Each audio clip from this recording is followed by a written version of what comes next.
Welcome back, true believers and all you spectacular Spidey fans, to another very exciting Marvel Spider-Man Miles Morales related video. And yes, I know it has been quite a while since I have actually said those words to you guys and have done a video like this for the channel, but that's essentially because I've been doing quite a lot of other things pertaining to the channel, which I think you guys will hopefully enjoy. So first off, in case you missed it, I did previously complete an entire live stream series of Let's Play videos, essentially,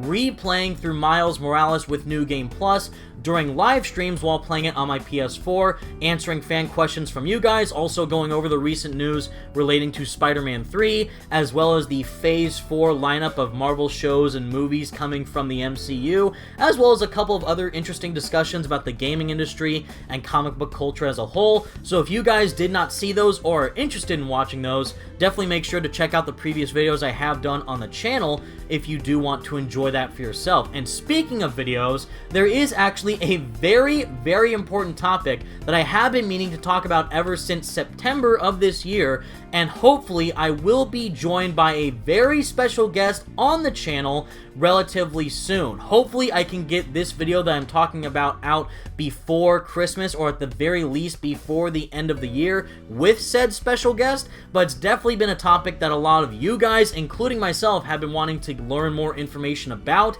So if you're interested, definitely make sure to stay tuned on the channel for some very exciting updates and just a video discussing about Spider-Man PS4 and a very important element relating to the game that I'm sure all of us will be interested in learning more about, including myself. I don't want to spoil exactly what it is, but if you know exactly what I've been relating to for Spider-Man PS4 and what I care about the most for the game, I think you might be able to pinpoint exactly what I might be referring to. But besides that, the main topic for today's video is actually relating to Miles Morales and the overall amount of success that the game has garnered for current gen and next gen consoles, because yesterday, at the time of this recording, it is December 21st, so the previous day of December 20th, they did fully release the early financial sales numbers of Miles Morales, both on PS4 and PS5, accumulating together into the core sales that the game has garnered from consumers of the general public. Because as we know, it was recently reported, I believe last month in November, that Spider-Man PS4, that one game, officially sold over 20 million copies worldwide, which not only makes it the officially highest selling superhero game of all time, which is also a fully exclusive game on one platform, but it also makes it one of the highest and fastest selling PlayStation exclusives ever. Not just on the PlayStation 4, but the PlayStation platform as a whole, from the 1, 2, 3, 4, and now 5 with the remaster as well. Specifically for Spider-Man PS4, it is now deemed as one of the highest and fastest selling PlayStation exclusives ever made, because if you recall, the Spider-Man PS4 game sold specifically 3.3 million units in the first 3 days of release. And seeing now it's been over 2 years since the game's main launch, seeing how much success it has garnered on the PlayStation 4 platform specifically, allowing it to be a system seller for said console, is just an amazing feat for that game to achieve, and just allowing our main man, Peter Parker, to get the spotlight in a true next-gen treatment, and now having him be revived even further for full next-gen with the PlayStation 5 thanks to the remaster, is just a wonderful thing to see play out. But specifically for the case of Marvel's Spider-Man Miles Morales, we do have a very interesting article from a website called TweakTown, which did report the latest financial statistics of Miles Morales for PlayStation 4 and PlayStation 5. Now, some people might see this as a bad thing relating to the amount of copies that it has sold, but given that Miles Morales is an extremely new character, he's only been in the comics for less than a full decade compared to Peter Parker, who's been around since 1962, there's a huge gap in between how familiar people are with the character of Miles Morales compared to Peter Parker, and the fact that Miles Morales is not considered a full sequel, but rather, as Insomniac have stated themselves,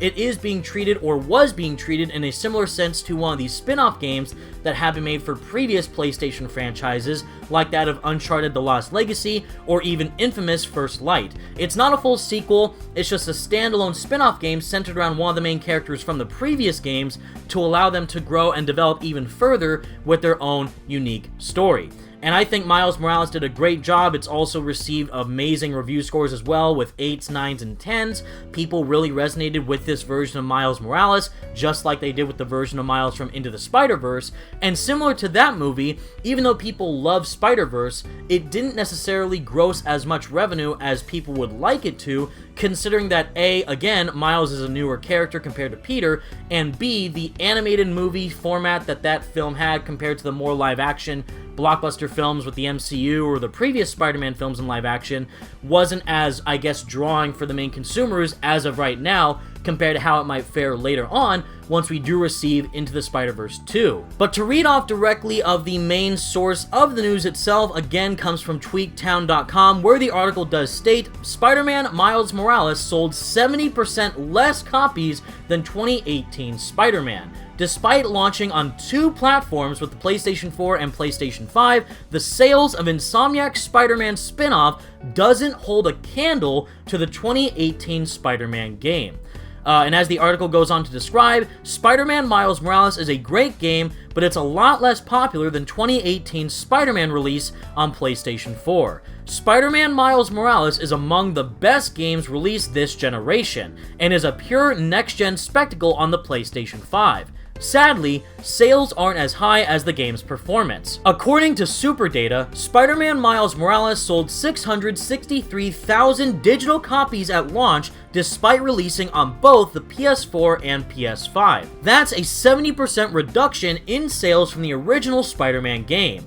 The 2018 Spider-Man moved an estimated 2.2 million digital copies at launch, meaning it sold roughly 1.53 million more copies than Miles Morales. Now, it is worth reiterating that Marvel's Spider-Man Miles Morales is a fully cross-generation title both on the PlayStation 4 and PlayStation 5 consoles, as well as the fact that it is mainly marketed as a solo standalone spin-off game dedicated to expanding the character of Miles Morales rather than that of a full-on direct sequel, with of course that being Marvel's Spider-Man 2, which I think it's safe to say is pretty much confirmed to be in development as of right now based on the post-credit scene that we saw in Miles Morales, as well as the pretty much official confirmation from Brian Horton himself, who is the creative director of Miles Morales, who pretty much stated in a previous PlayStation article when Miles Morales was still being promoted that Brian Intihar, who was the creative director of Spider-Man PS4, is the one who's thinking of brand new and exciting stories to tell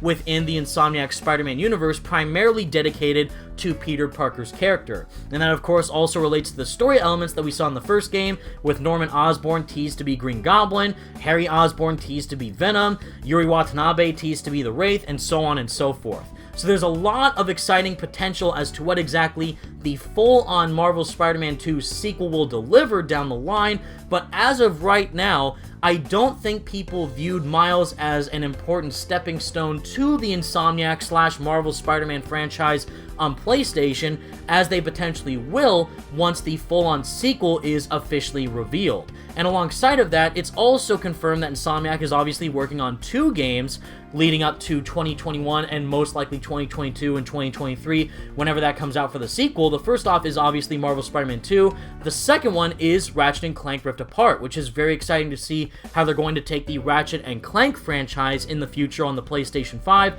since that game is officially confirmed to only be a PS5 exclusive. But for Miles Morales, the reason why that game might not have sold as well as Spider-Man PS4 is because a lot of people may still want to only play the game on the next-gen console with the PlayStation 5. Take me, for example, where I actually was not able to acquire a PlayStation 5 at launch, and I still don't have my hands on the console at all for myself, but I still really wanted to play Miles Morales regardless because I myself am a huge Spider-Man fan. So even though I'm okay with playing Miles Morales on my PlayStation 4 Pro, a lot of people might actually be holding out until purchasing Miles Morales, as well as Marvel Spider-Man Remastered on PlayStation 5 with the Ultimate Edition of Miles Morales, until they get their hands on a PlayStation 5 console. And like we know now, the PlayStation 5 is incredibly a rare resource to obtain as of right now. The general amount of consumers and the majority of players are still playing their games on current gen / last gen consoles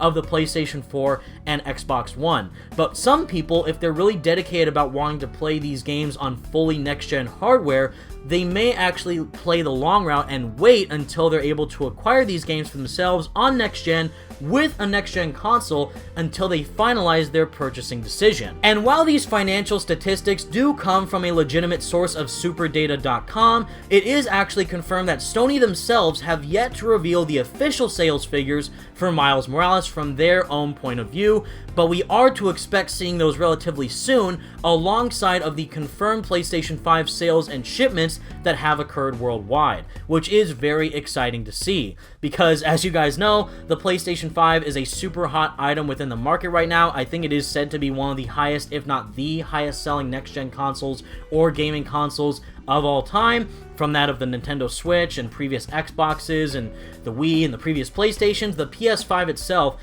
I believe, has sold the most out of any other gaming console on the market thus far. And seeing that Miles Morales did not really match up to the overall expectations that we were going to receive with Marvel's Spider-Man, of course, I still think that for a standalone spin-off game, it did do a pretty good job. I mean, the overall amount of hype that Spider-Man PS4 had from 2016 with its official announcement to 2018 when it did release was massive. You guys know me, my channel exists because of that game and the announcement that it had and the overall impact that that game has on my life. And you can see behind me all the artwork that I have for it because I love it so much. But the hype for Spider-Man PS4 was astronomical. And same thing for Miles Morales, considering that the first ever next-generation Spider-Man game on a PlayStation 5 just so happened to be relating to Miles Morales' character. But at the same time, it is, in a sense, more of the same. People were very, very, very interested to learning more about Spider-Man PS4 when it was coming out, all the new announcements that we got, all the new trailers, the gameplay snippets, the actors reveal, the villains that were in the game. Every new piece of info was like wanting you to learn more about the experience, because nothing was known about how the full product was going to be. For Miles Morales, sure, it was exciting to learn more about Miles and his world and how his gameplay would be different from Peter, but at the same time, it's still back in New York City, it's open world, it's web swinging, it's combat, it's everything that we saw in the first game, just expanded and differentiated to fit more of Miles' playstyle. So the overall amount of interest may have been a bit lower in comparison to Spider-Man PS4, but the hype was still through the roof. And seeing whenever Insomniac decides to fully reveal the official sequel with Marvel's Spider-Man 2, when they finally reveal the symbiote suit and Venom and Green Goblin and more of these iconic villains and maybe a new setting for Spider-Man to swing around in. There was a rumor that the setting in Marvel's Spider-Man 2 is going to take place in Tokyo, which would be insane if that is accurate or not, but still, no matter what the future has in store for this franchise, it's just great that the public reception for it has been phenomenal, both for the first game, Miles Morales, and even Marvel's Spider-Man Remaster. Granted, there is one particular aspect of the game that a lot of people are still divided about, but for the most part, the game on PS5 looks and runs astonishingly well. Miles Morales is like the core stepping stone of where next-gen games for superhero properties can go next. We're also, expected to receive the next-generation versions of Marvel's Avengers with the Xbox Series X and the PS5 early 2021. Gotham Knights and Suicide Squad are going to come out next-gen as well, and then Marvel's Spider-Man 2, whenever that comes out, is most likely going to be a PlayStation 5 exclusive. So even though Miles may have not sold more than the first game, the sales numbers for what it is, a shorter, smaller, standalone spin-off game, is still relatively well, especially for a character who is less than a decade old within the comics, and seeing how much people are looking forward to the future of Insomniac's franchise on the PlayStation platform. It's going to be very, very exciting to see what they have in store next. But with all that said, everyone, that is the small status update video that I have for you today about Marvel's Spider-Man Miles Morales and the sales number that it has garnered online. Again, this comes from the website Tweaktown and Super Data garnering these statistics, and this is not officially from Sony yet, but they still are accurate data representations of how much the game has sold across both platforms. And I'm very excited to see maybe Insomniac might do more spin-off games within the future of their franchise down the line. I know people are thinking of things like a Spider-Woman game with Spider-Gwen, or Silk, or a Venom spin-off game. That'd be very cool, but who knows exactly what the future of this franchise has in store. All we know now from Insomniac's pipeline is that they're working on Ratchet & Clank Rift Apart, set to release exclusively on PS5 in 2021, and there's been heavy teases and pretty much confirmation that Brian Intihar is leading the project of Marvel's Spider-Man 2, set to release whenever, 2022, maybe 2023, who knows, but for sure, based on the post-credit scene that we saw at the end of Miles Morales, an official sequel is happening, and I, for one, can't wait, and I'm sure you guys can't wait as well. But let me know all your thoughts in the comment section down below, everybody. What do you think about Miles Morales selling less than Marvel's Spider-Man? Do you think that's okay? Do you think it should have sold more? Or is it pretty much what you expected for it right off the bat? Let me know all your thoughts in the comment section down below. Thank you all so much for watching, everybody. Feel free to like the video and subscribe to the channel if you did enjoy. Until next time, everybody, stay spectacular, Spidey fans. Peace out.